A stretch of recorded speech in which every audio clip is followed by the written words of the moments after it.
Hello, in this video I will show you how to replace the coolant and bleed the cooling system on Mazda 2 MK2. Depending on the engine, the coolant overflow tank might be in different positions and different color, but the procedure is very similar. First, this is the filler cap. First we're going to remove the filler cap, that's where we're going to fill the coolant from, and this is the coolant overflow tank for this engine. Before draining the coolant, first we're going to remove the coolant filler cap. Next we're going to go underneath the car and show you how to drain the coolant.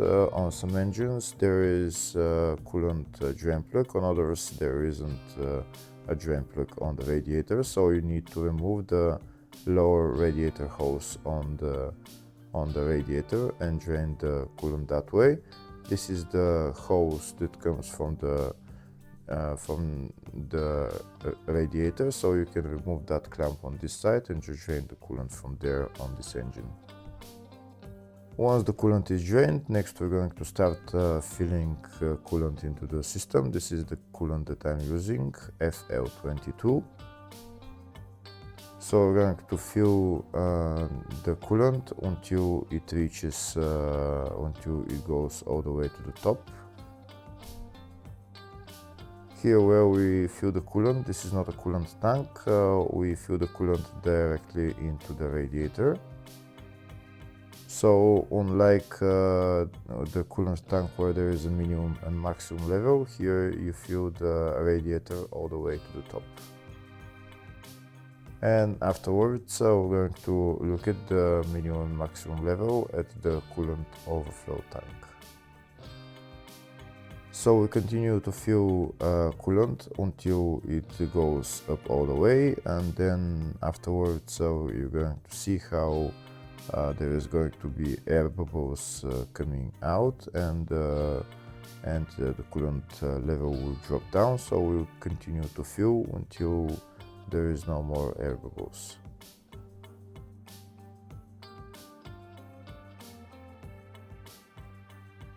Here you can see when we fill the coolant to the top, there is air bubbles coming out and the level of the coolant is dropping, so we continue to do that. If the video is useful, please like and comment on the video and subscribe to the channel to see more videos like this.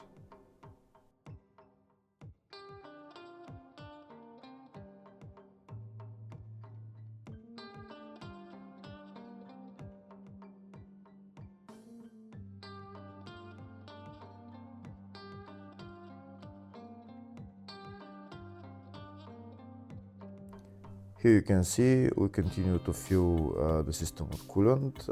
There is still more air bubbles coming out and the coolant level is dropping, so we continue to do that. And now we're going to open the coolant overflow tank and fill coolant just above the minimum level.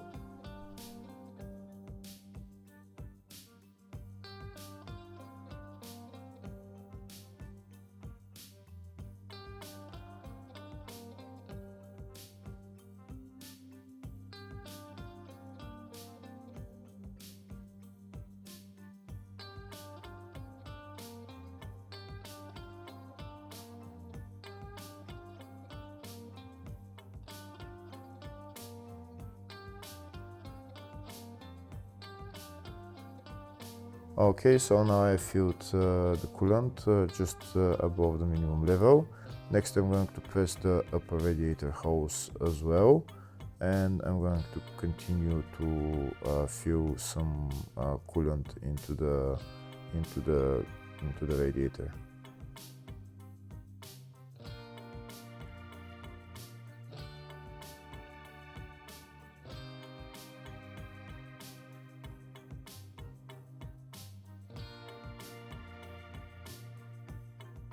Here you can see the level is still dropping, there is still some air coming out.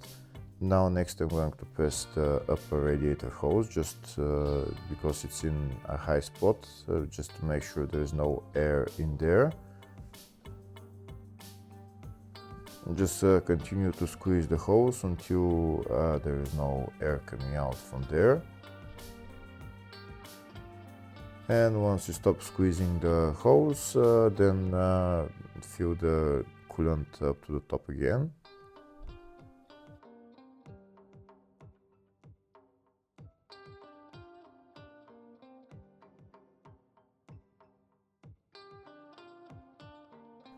Then repeat the procedure, squeeze the upper radiator hose again, and then fill it up all the way to the top.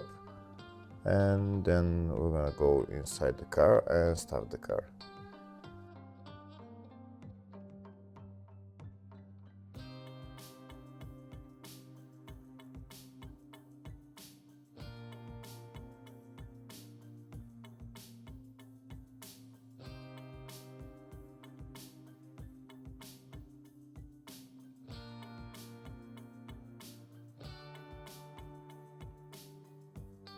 Now I'm going to remove the funnel and we'll see the level of the coolant. You can see here it's almost all the way to the top. Now we go inside the car, turn the ignition on and don't start the car just yet. Go to the heater and turn the heater to the maximum temperature. The maximum temperature on this car is 29 degrees. Then turn the blower motor to the lowest setting or to the number one setting, not to the 0, the number one setting. This way the heater valve on the heater core opens, and then coolant will flow into the heater core. Next we're going to start the car and let the car run until it goes to normal operating temperature. For the car to go to normal operating temperature, it will usually take about 15-20 minutes. So we can go outside the car and just look at the level of the coolant and fill it as necessary. Now we're going to see the level of the coolant. We can see the level of the coolant dropped. The car is running right now. We're going to press the upper radiator hose for a little bit just to make sure there is not air in there. And then I'm going to put my funnel on and start adding coolant until again goes all the way to the top.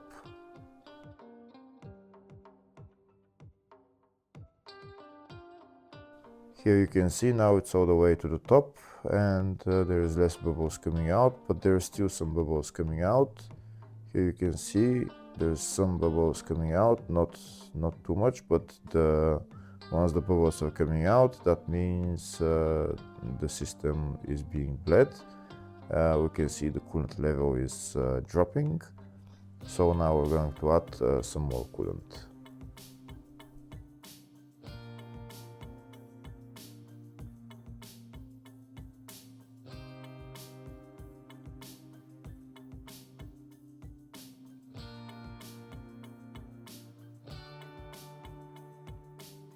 Now we can see that when we add coolant, there is no more air bubbles coming out, so that means the system has almost been bled all the way.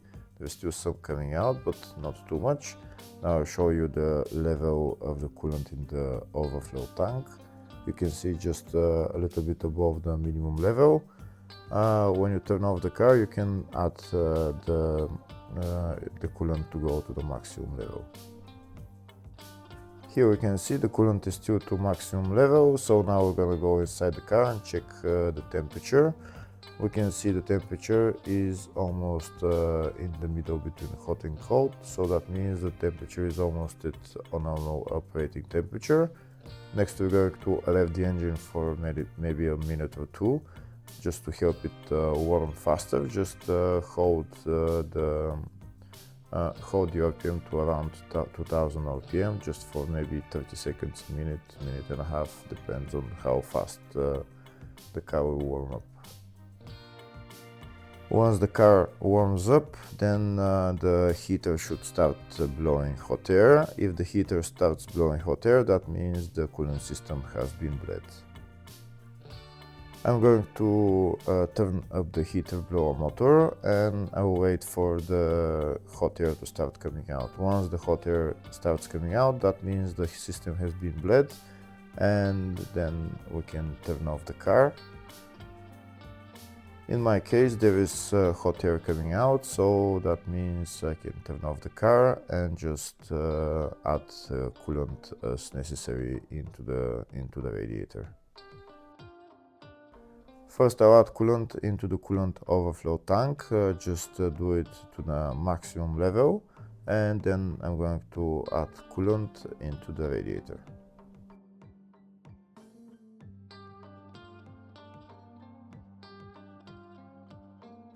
In the radiator again, just add coolant until it goes up to the maximum level, until it reaches the top.